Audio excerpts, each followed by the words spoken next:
الحمد لله رب العالمين، والصلاة والسلام على أشرف الأنبياء والمرسلين وعلى آله وصحبه أجمعين، أما بعد. أيها الأحبة، اسمحوا لي لحظات نعيش فيها مع تأملات لبعض الآيات من كتاب الله سبحانه وتعالى. جاء في البخاري أن خولة بنت ثعلبة رضي الله عنها جاءت إلى النبي صلى الله عليه وسلم تشكو زوجها، وكانت عائشة قريبة منهما وهي تخاطب، والمرأة تلك التي هي خولة تخاطب النبي صلى الله عليه وسلم وتشكو زوجها، وكانت عائشة تسمع كلمة من كلماتهما وتغيب عنها أخرى، فما هي إلا لحظات معدودة وإذا بالوحي ينزل من السماء: قد سمع الله قول التي تجادلك في زوجها وتشتكي إلى الله والله يسمع تحاوركما إن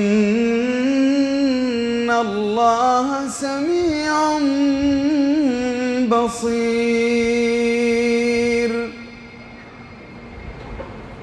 يا الله، أصيبت عائشة رضي الله عنها بذعر ما حينما نزل الوحي من السماء: قد سمع الله قول التي تجادلك في زوجها. كيف؟ ما بيني وبينهما إلا أمتار، ولا أسمع إلا القليل من كلامهما ويغيب عني الكثير، وينزل وحي من السماء: قد سمع الله قول التي تجادلك في زوجها وتشتكي إلى الله والله يسمع تحاوركما.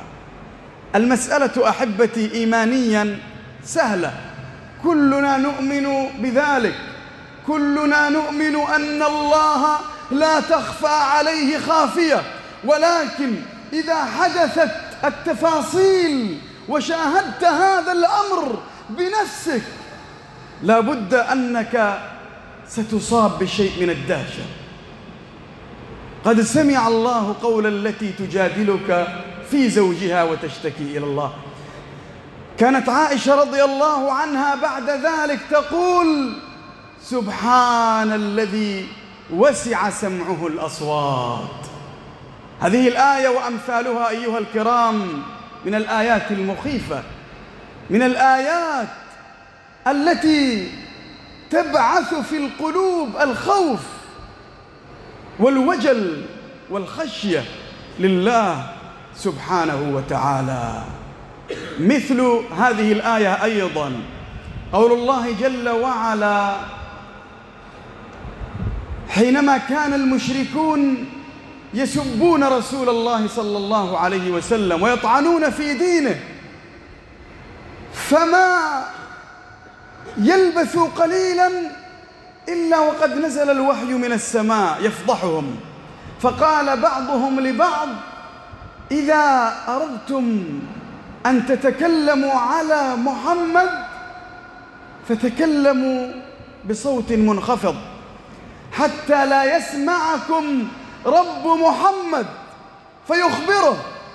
فأنزل الله جل وعلا: وأسروا قولكم أو اجهروا به إنه عليم بذات الصدور. السر والعلانية عنده سواء.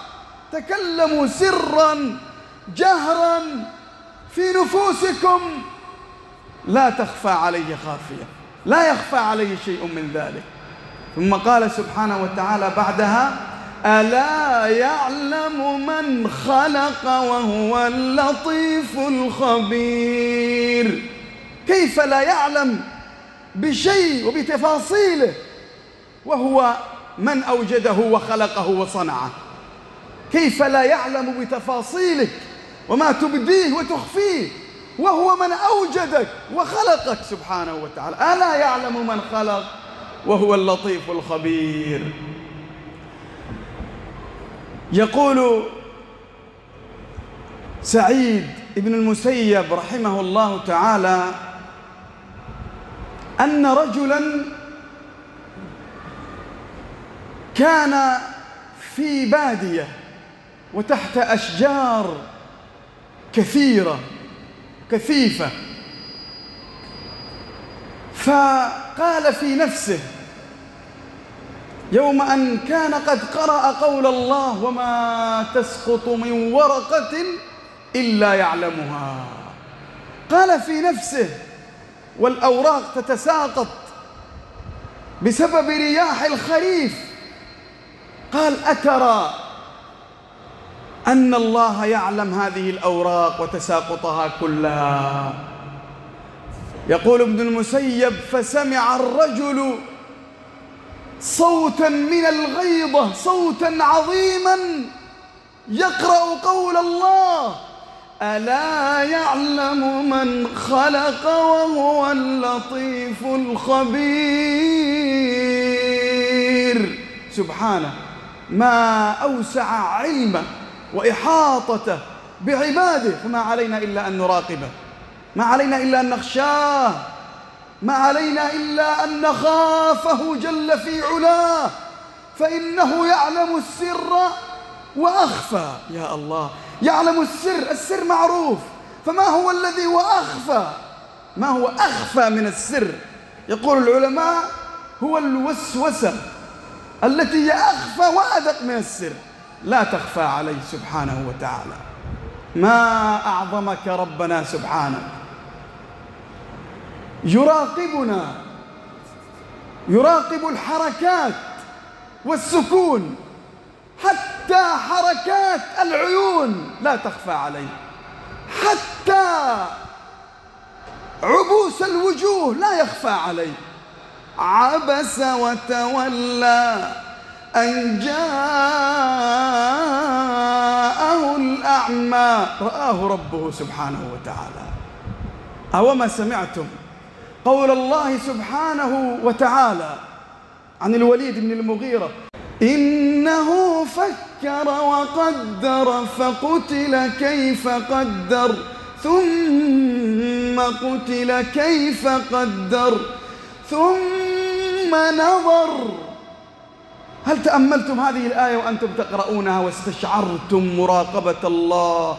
ثم نظر، مراقبة، يرى حتى عندما ينظر ويقلب طرفه. ثم عبس وبسر ثم أدبر واستكبر. سبحان الله. يقول الله جل وعلا: ثم ذهب إلى أهله يتمطى. يراقب في الذهاب والعودة، في العبوس والفرحة، في النظر، في إغماض العين، لا تخفى عليه خافية. فسبحانه ما أعظم. علينا أحبتي الكرام أن نقرأ القرآن ونتأمل ما فيه، فبذلك يزداد إيماننا، بذلك تزداد خشيتنا لله سبحانه وتعالى. أسأل الله جل وعلا بمنه وكرمه وجوده وإحسانه أن يوفقني وإياكم لما فيه رضاه، إنه على كل شيء قدير وبالإجابة جدير. الحمد لله رب العالمين، وجزاكم الله خيرا وبارك فيكم.